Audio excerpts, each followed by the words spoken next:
النهاردة بقى هنتكلم عن كتاب بيتكلم عن تلاقي الأرواح والعشق الإلهي.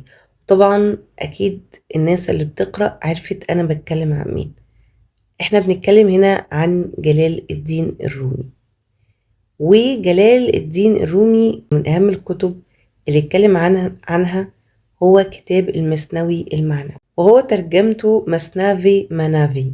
طيب الكتاب ده هو عبارة عن شعر صوفي مكتوب بالفارسية بس مترجم للعربية والإنجليزية، وبيعتبروا ناس كتير جدا قرآن فارسي. فيعني خلينا نستبعد دي شوية وهنبقى نرجع لها تاني، لأنه مليان دروس روحية عميقة.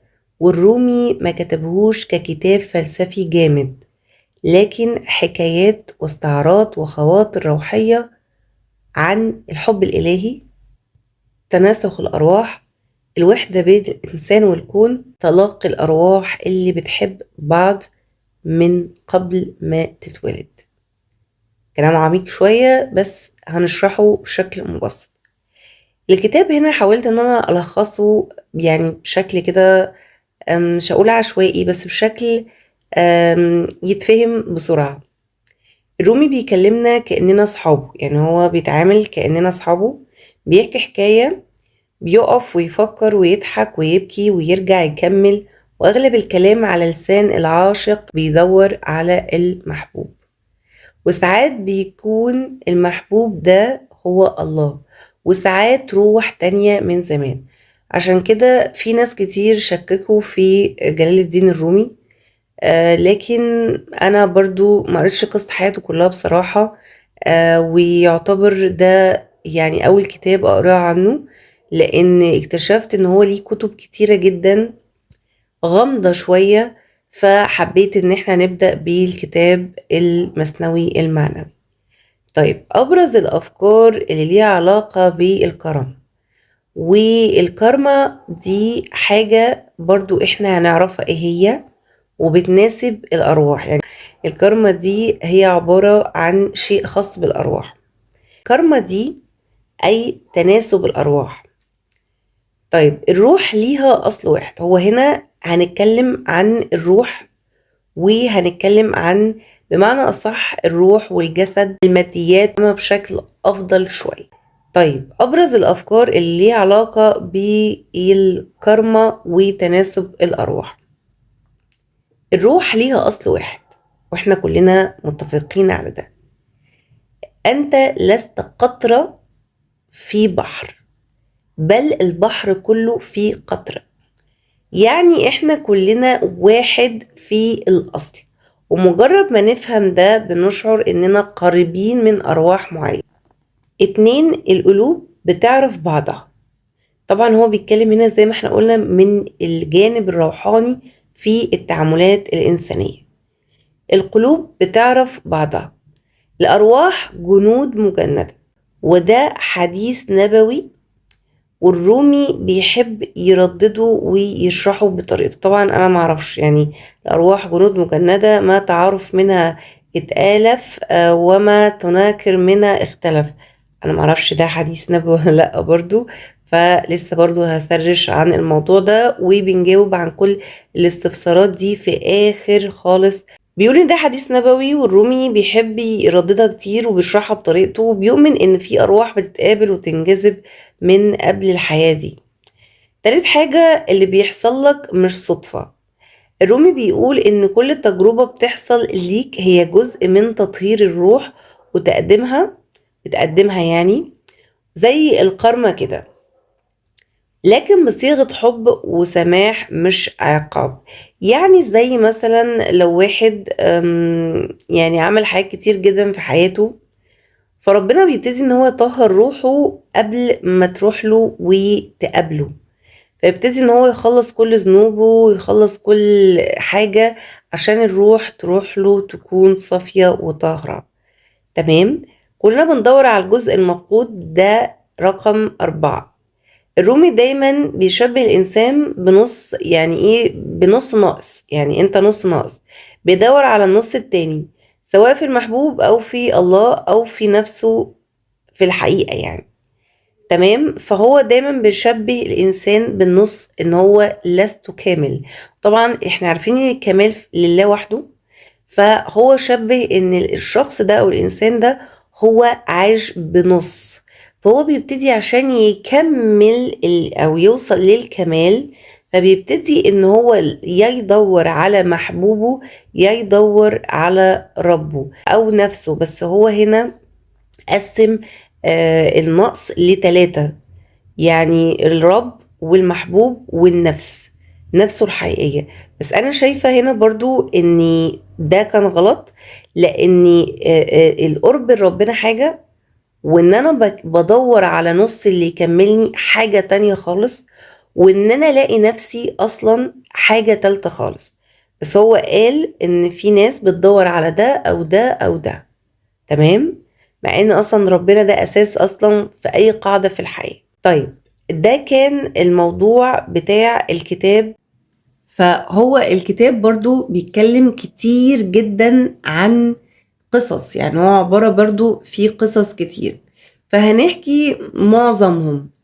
طيب، الجزء في البداية خالص بيبدأ بحكاية رمزية جدا عن الناي، وده رمز مهم عند الرومي. تمام، يعني هو رومي كان بيحب الناي جدا. بيقول: اسمع صوت الناي ازاي بيحكي عن ألم الفراق من يوم ما اتقطع من الغاب وهو بيصرخ بالشوق. دي كانت مقولة هو بيقولها.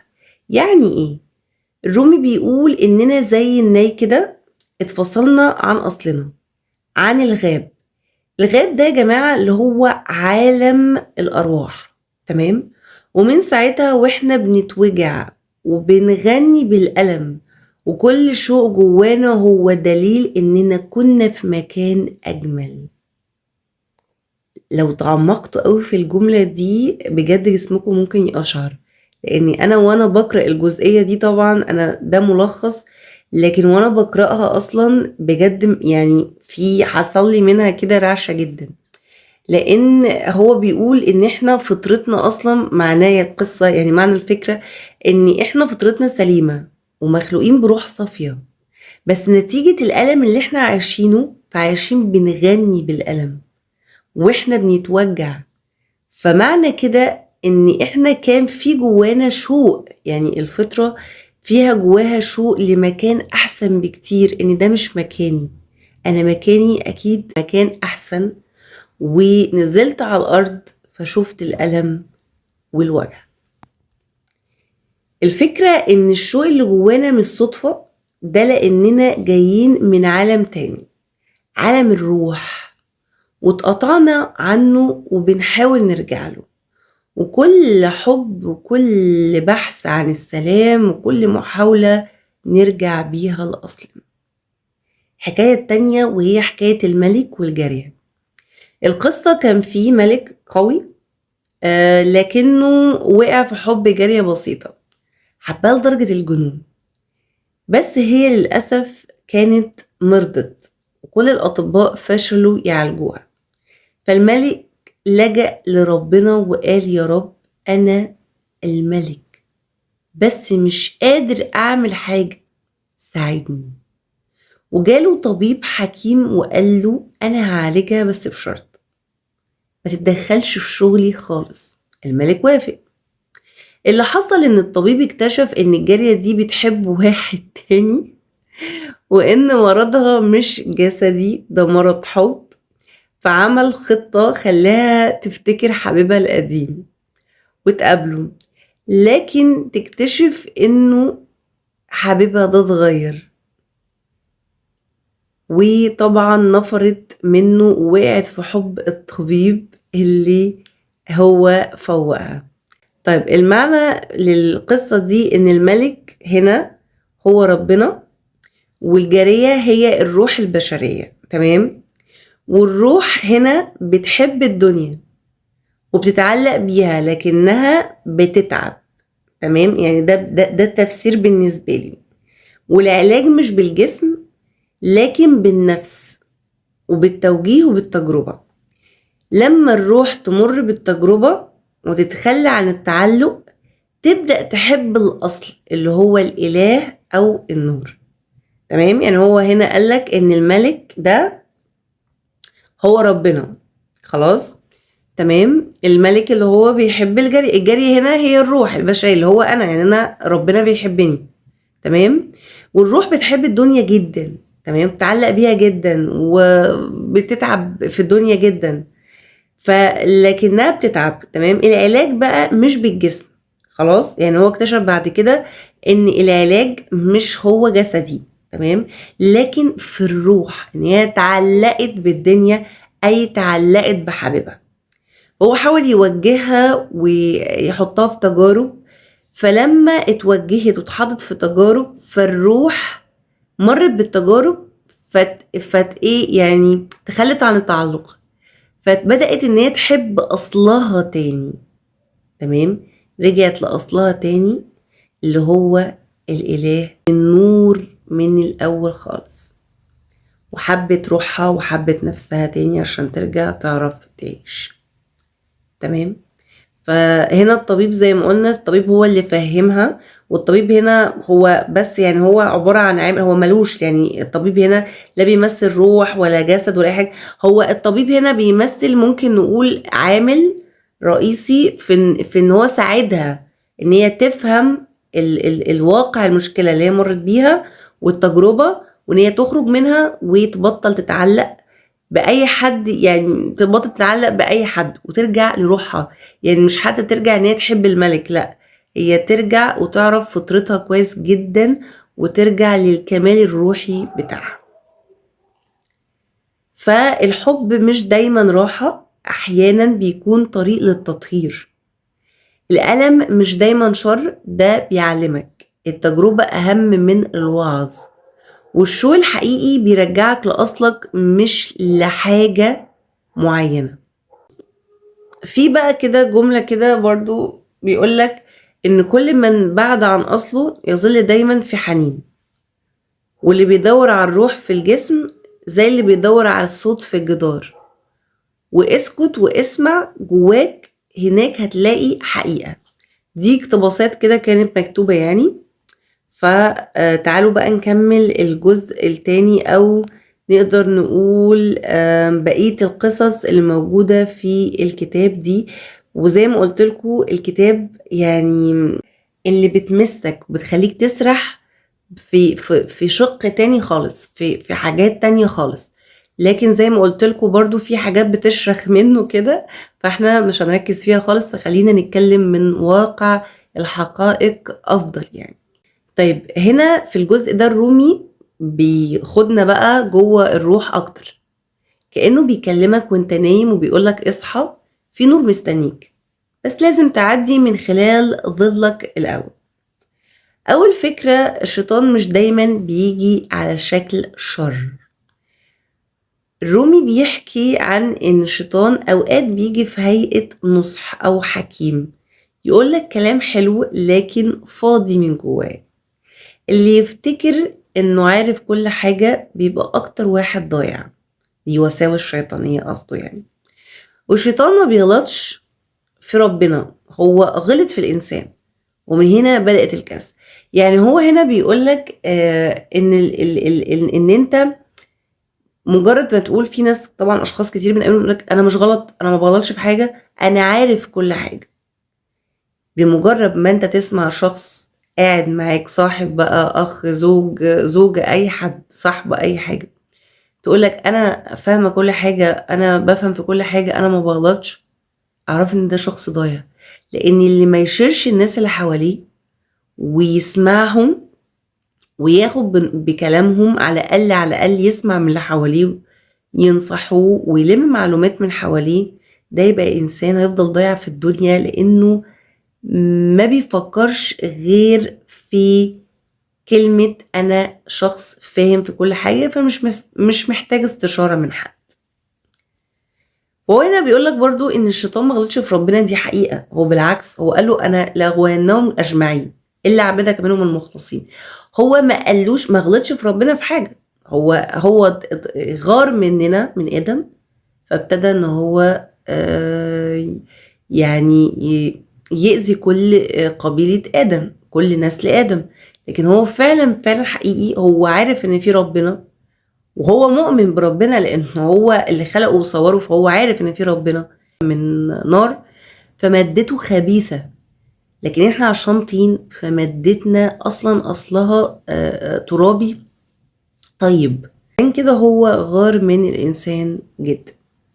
قصة الحطاب والشيطان ده كان بيقولك كان في حطاب فقير داخل الغابة، لمس حجر عليه نقش غريب، فخرج له الشيطان قال له انا مش جني، انا يعني عندي علم وهعلمك ازاي تبقى غني من غير ما تتعب. وفعلا الحطاب بقى غني، لكن قلبه بقى فاضي، وفي الاخر فهم ان الشيطان خد روحه بالتقسيط.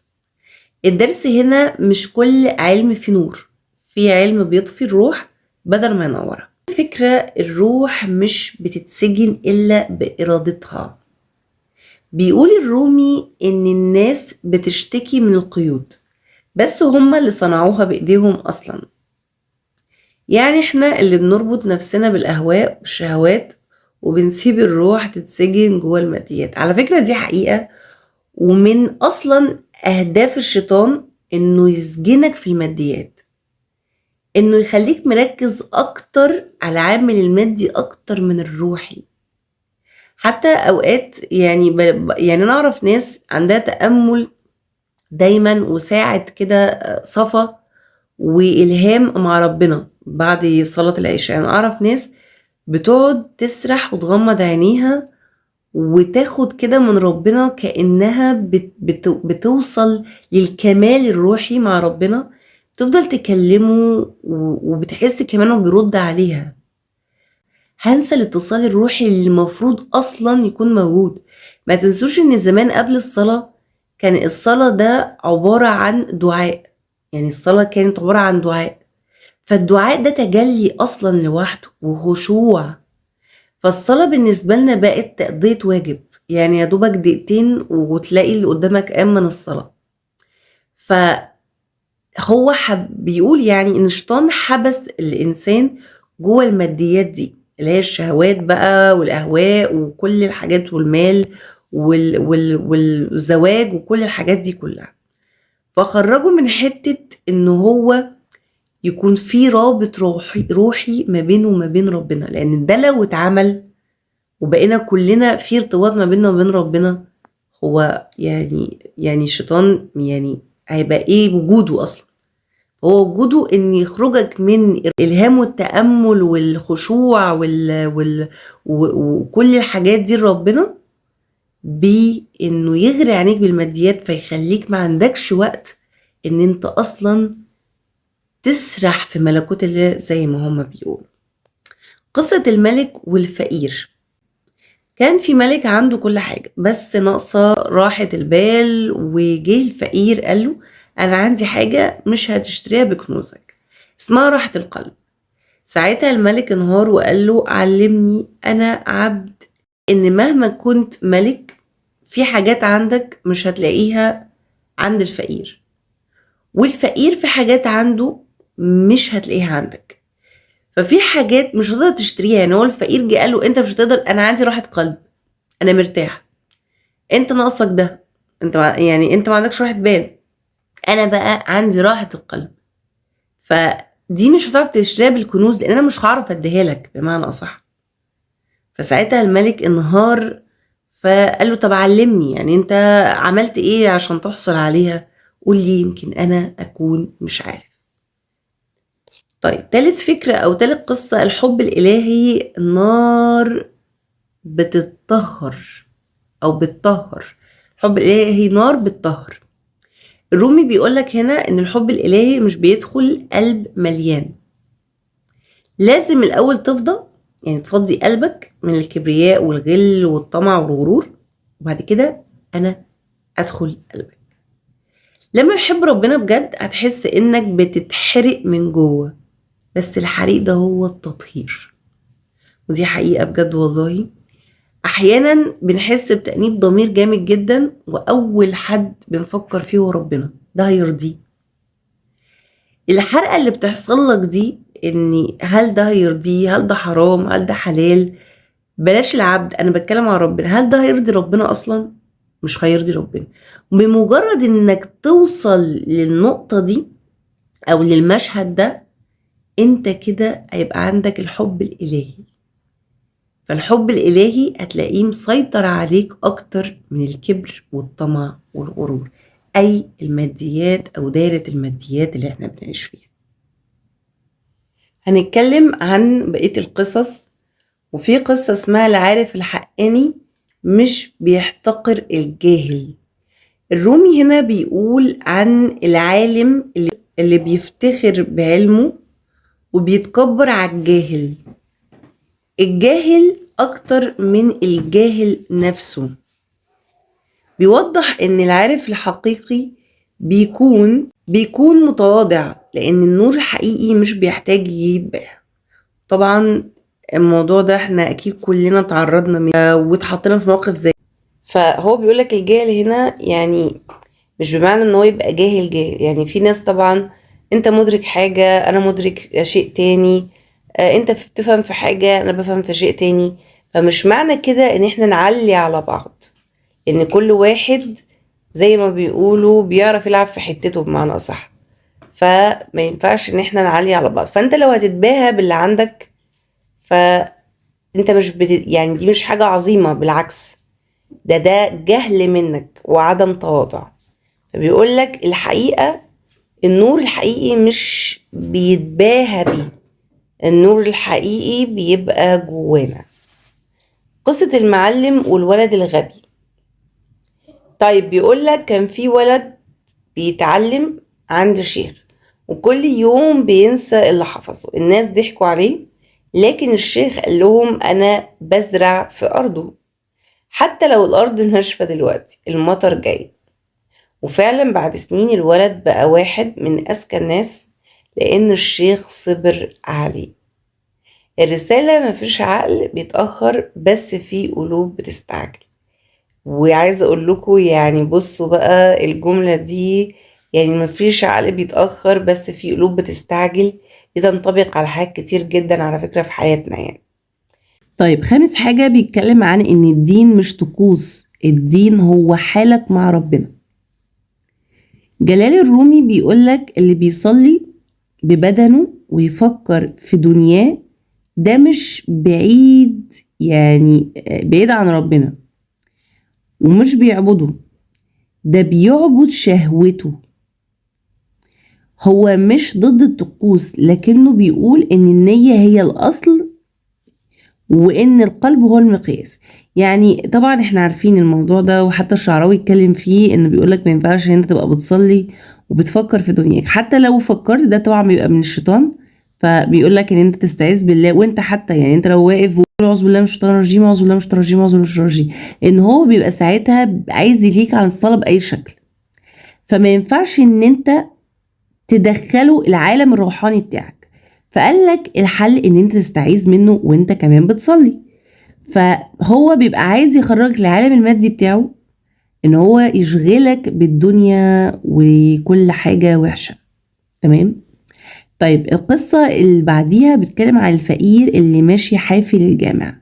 في راجل فقير نسي يلبس جزمته وجري على الجامع علشان ما يتأخرش عن الصلاة. واحد قال له يعني صلاتك هتتقبل وانت حافي؟ قال له انا جاي برجلي وروحي، وربنا شايف قلبي مش الجزمة. تمام. طبعا هنا الجملة دي يعني هي برضو مفهومة لوحدها. الهدف من الموضوع كله الرومي كان بيتكلم عن الروح، ان انت دايما تتعامل مع ربنا بروحك اكتر من المادة اللي هي الجسمة. سادس حاجة الفكرة دي بيتكلم عن العقل لازم يكون خادم للروح. الرومي كان دايما بيحذر من الغرور بالعقل، ويقول العقل من غير نور القلب زي سفينة من غير يعني بوصلة. تمام. يعني ايه؟ يعني العقل مهم لكن ما ينفعش يكون سيدك، لازم يكون أداة بتخدم وعيك الأعلى. وطبعا الوعي هو أعلى من العقل. وفي ناس دايما بتقول إن العقل في القلب، يعني دايما كنت بسمع كده إن العقل هو في القلب، لكن هو هنا بيكلمك عن الوعي الأعلى، ان انت تبقى واعي اكتر من فكرة ان انت تفكر بعقلك بس. طبعا الوعي ده اي النقطة دي تجمع بين الروح والقلب والعقل، التلاتة بيبقوا في مثلث واحد. طيب ده طبعا كان الجزء التاني، فهنختمه بحاجة بسيطة، ان بالاخر ان الرومي بيقول لو نفسك تعبت يبقى قربت من الحقيقة، لو شكيت يبقى لسه قلبك صاحي، لو حسيت انك مش فاهم كل حاجة فده اول طريق للفهم. وطبعا ده كان تلخيص الجزء الاول، والجزء الاول كان بسيط شوية، الجزء التاني اعمق شوية، لسه هما 6 اجزاء المفروض، على حسب ما اتذكر هما 6. فده كان الجزء الاول طبعا، والجزء تلخيص الجزء التاني. بتمنى طبعا الفيديو يكون عجبكم. انا حاولت ان انا اتكلم عن جلال الدين الرومي شوية، لانه برضو يعني بيتكلم عن الروح والعقل والماديات والافكار، فلقيت بجد ان هو في حاجات بصراحة تعقل شوية، وفي حاجات انا ما فسرتهاش غير على تفسيري انا.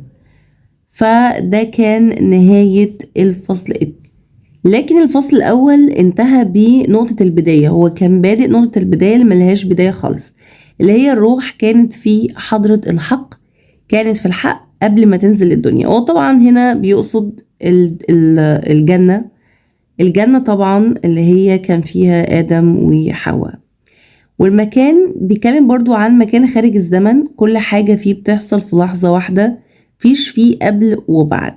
وبيتكلم برضو عن الأصل الإلهي اللي جوه كل إنسان، واللي بنرجع له لما نتحرر من الجسد والأنانية. فده كان ملخص برضو الفصل الأول، الجزء الأول سوري. كان فيه يعني شوية حاجات كده، نقاط كده معينة، لكن أنا حاولت إن أنا أبسطها بشكل يكون مفهوم أكتر. استنوا الأجزاء التانية، التالتة والرابعة والخامسة والسادسة إن شاء الله من جلال الدين الرومي.